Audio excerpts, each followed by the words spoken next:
Hi, this is Julie with Beadaholique, and in this video I'm going to share with you a couple ideas and show you how to decorate some jewelry boxes for your handmade jewelry. So the basic box we're starting out with is a Kraft jewelry box, like so. It's 3.5 by 3.5 inches, and it's really actually just a nice box in and of itself, but I wanted to dress it up a little bit if you're selling your handmade jewelry or giving it away as a gift. So this is how we're going to alter it. One instance, we're going to be using the Vintaj BIGkick machine in an embossing folder. Another one, we're going to be using some collage paper. So I'm going to start with this one here. Oh, and a quick note, you'll notice both of them have these really darling Tim Holtz Idea-ology tags on them. These come in a pack of 24 and they have all these different words on them. I love them for this application. It's really simple. You just tie them with the bow. Okay, back to what we were doing. We're going to start with this one here. So I'm going to clear the other supplies out of my way and have all the needed ingredients to make this box. So the basic big thing you need is the Vintaj BIGkick and an embossing folder. So this is not an inexpensive machine. So I'm not saying go out, buy this machine just to decorate a few craft boxes for the holidays. But if you have this machine already, this is a really great additional use for it. Or if you are selling your handmade jewelry and want to have a really unique box that no one else has, then you might want to consider purchasing this. So do bear that in mind. So we are going to need the BIGkick. We are going to need the solo shim already on the platform. We've got our two embossing platforms here. You can see they've already been used. They are great to use. Again, it doesn't matter when they get all those scratches on them. That's totally fine. And we're going to need the embossing folder, and there's a bunch of designs to choose from. I'm using the Moroccan fresco embossing folder design by Vintaj. Now, what I'm using for the paper in this instance is actually label paper. And this is label paper that already has labels, sizes on here that are 3 by 3 inches, which is really perfect for this. But you can really use whatever size label paper you want to put through this. So it doesn't have to be this, it is easier if it is. So I'm going to do a rough cut around one of the labels. I don't know if you can see it on camera, but there's a score line right there. So I'm just cutting about a 1/16 or an 1/8 of an inch from the edge of the label.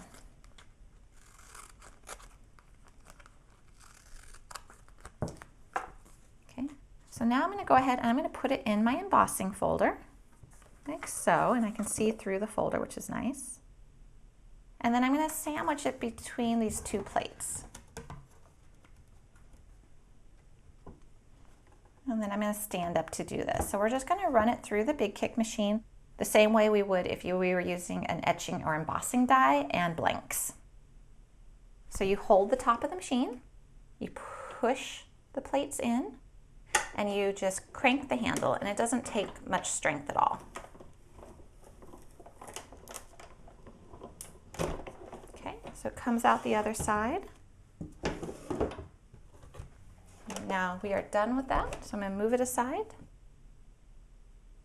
And when you pull this out, let me show you what you have. You have your label, which is now embossed. And I think it actually looks really cool, just white as well. But I'm going to show you how to add a little color to it. And I'm going to do that using StazOn ink, which you again might have around for some of your other jewelry projects. Now I'm using jet black, but you can use whatever color you want. It comes in a variety of colors. And we're going to take a just sheet of scrap paper, put it down on our table. We're going to take the ink and we're going to put on a glove, open up our ink, and dip our finger in it. Now I know this ink pad's running a little low on ink, and I've got a little bit more ink around the edges, so I'm going to go ahead and dip my finger around the edges, and then I'm just going to rub it on top of that pattern. You can do as little or as much as you want.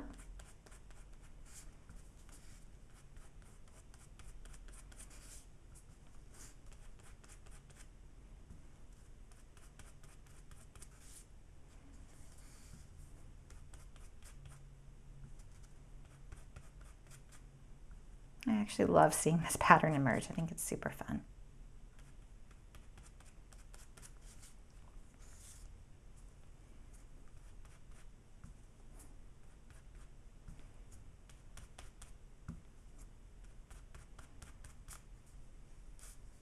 Okay.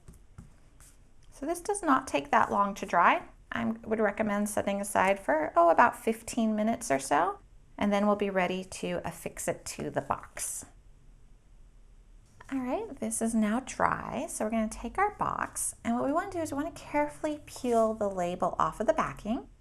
And I say carefully because you'll notice that the actual process of running it through the BIGkick and embossing it does weaken the integrity of the paper a bit. So this can be tricky, so just go very slowly. And because we've gone ahead and we've colored it, if a little rip appears here and there, it's not going to really matter as long as we get the whole piece off of the backing.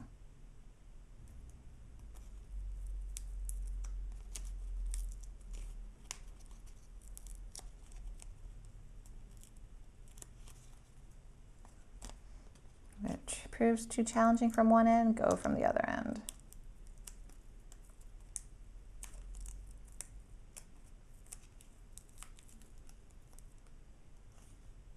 Flip it over, and now we're going to center it on the top of our lid.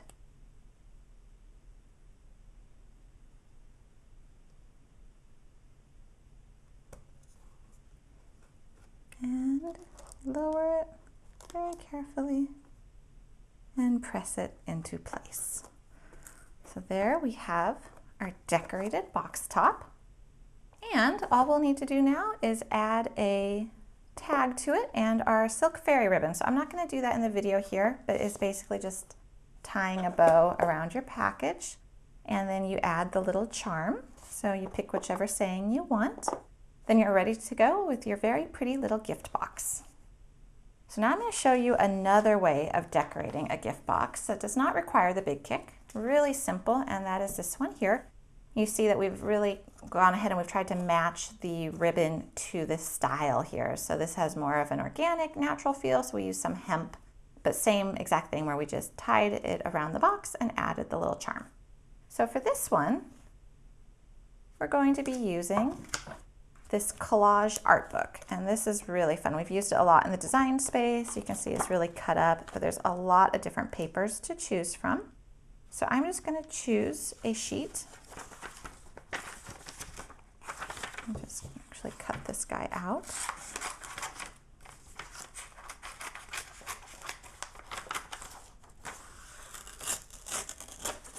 And you just want it to be bigger than the box and the sides here, so you can just kind of eyeball it. So for this one, we're going to be using some glue. Now I'm going to be using Mod Podge Matte. I like the matte because if my finger accidentally touches the top surface as I'm working, it doesn't leave a shiny glossy mark. But you can also use a glue stick. That's a really good option as well for this project. Again, some scrap paper. And I'm just going to put some down on the paper. And I'm going to coat the entire top of my box with Mod Podge. And I'm just using my fingers. You can just wash this off when you're done.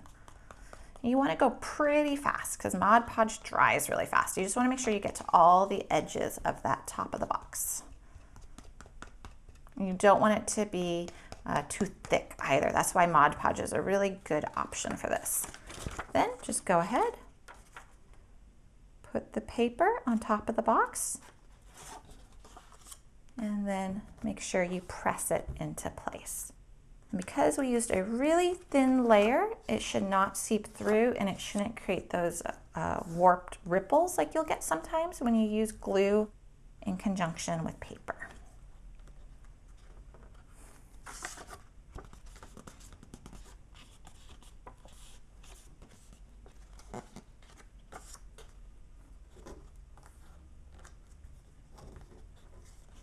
Now keep pressing it into place, just keep doing that, and then just let it dry for just a couple minutes before you go on to the next step. The next step is not going to really affect its drying process, and it really shouldn't move around the paper too much either. So just give it a couple minutes before you go on to the next step.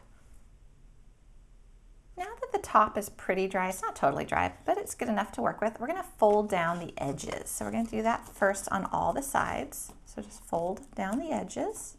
So you create a little crease where the corners are. And you're going to do that on all 4 sides. You're basically just wrapping a gift at this point. So what we want to do is go ahead and create a corner. So fold down the edge, so it's right up against it, and fold down this edge, and then fold in that corner and score it with your fingernail. Okay, and then do the same over here. Make a corner and make sure that's nice and flat and score it with your fingernail. And then turn it around and do that on the opposite side as well.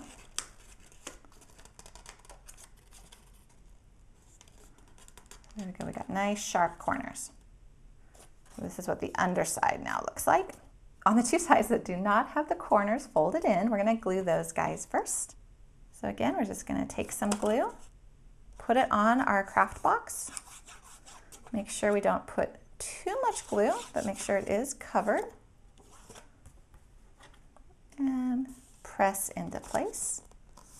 And just keep pressing it. I'm grabbing it on both sides and just pressing it into place. Now, if you are using a glue stick for this project, it will dry equally as fast as the Mod Podge, which is really nice. Okay, so do the other side as well.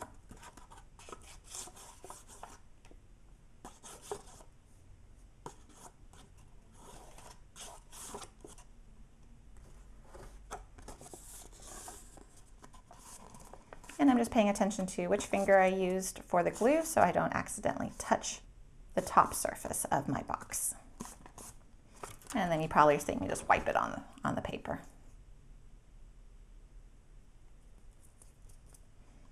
If you don't want to use your fingers, go ahead, use a paintbrush, maybe even a disposable paintbrush so you don't have to worry about washing it, or a toothpick, something like that. I think I grew up using my fingers and with glue, and so it feels very natural, but I know that's not everybody's personal preference. So we've got the 2 sides here glued. Now we want to glue this side. We're going to go ahead, do the same.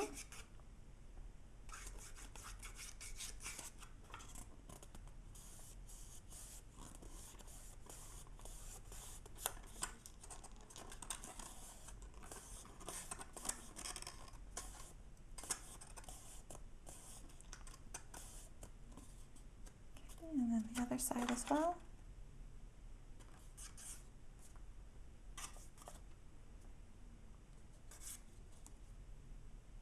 I like the collage paper for this particular project. One, just the visual look of it, but it's also a little bit heavier than if you were to just print images from your home printer on just like printer paper, regular stock. So it's kind of nice, got a little bit more weight to it, which also helps when you're gluing it.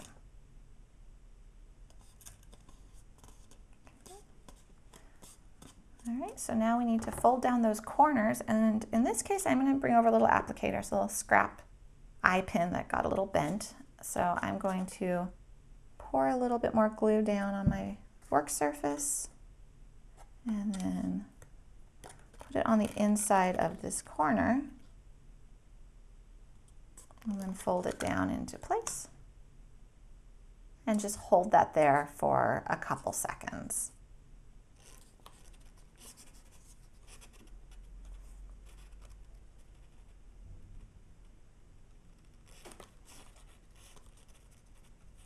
And I am pressing it on both sides.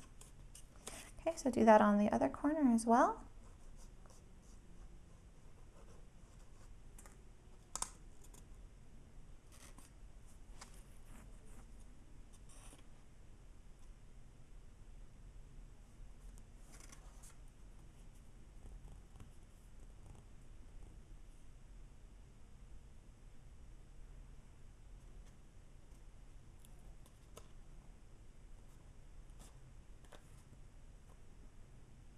Let's go to the other side. Now, I haven't really felt a need to put glue on the interior of that corner. If it does pop up at all though, you can definitely just stick, a little glue on the inside here. I've done several of these and that really hasn't been an issue thus far.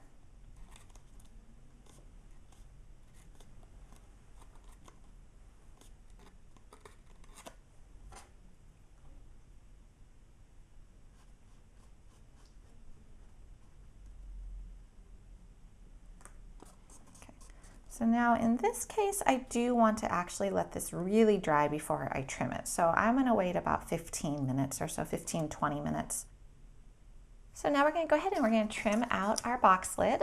And to do that, we're just gonna take our scissors and cut into it. And we're just gonna cut right up to the edge. And it can be a little hard to start this because you may wanna make sure you don't have a jagged edge, but we're just gonna cut around the edge.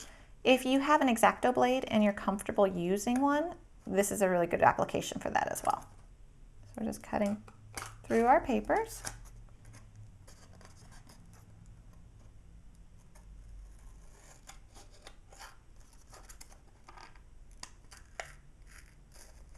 I apologize if this is a little hard to see on camera. I'm right-handed, so I know it's going to be facing away from where we want to see it on the camera.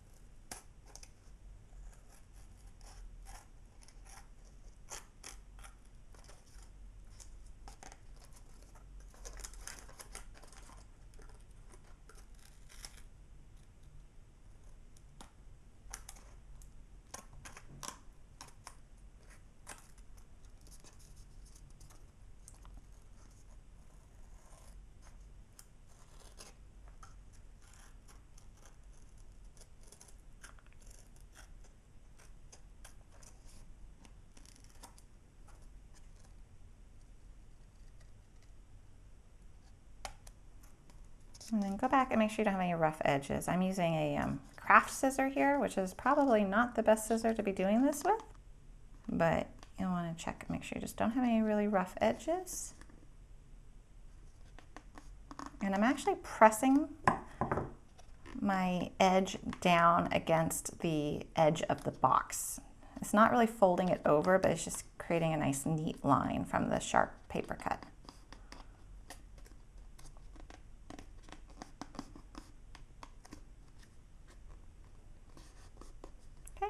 There we go, our box lid is finished and we can just stick it right onto the box, and then you'll pick a tag that you want to go with it, whatever it might be. And again, I just tied this one with hemp. So you could do whatever, of course, you want to do in terms of the ribbon. It's actually kind of a fun use if you have scrap cords around your house, around your jewelry supply area, maybe from kumihimo or macrame, kind of awkward lengths. You could always use those for your gift boxes. So here we go, here's our boxes. Really actually very easy to do and a nice way to create a additional just finishing touch for your jewelry if you're giving away handmade jewelry as gifts or selling it. You can find the boxes, you can find the BIGkick, you can find the collage artwork, these Tim Holtz tokens, ribbons, and other supplies for this project, as well as others at Beadaholique.com.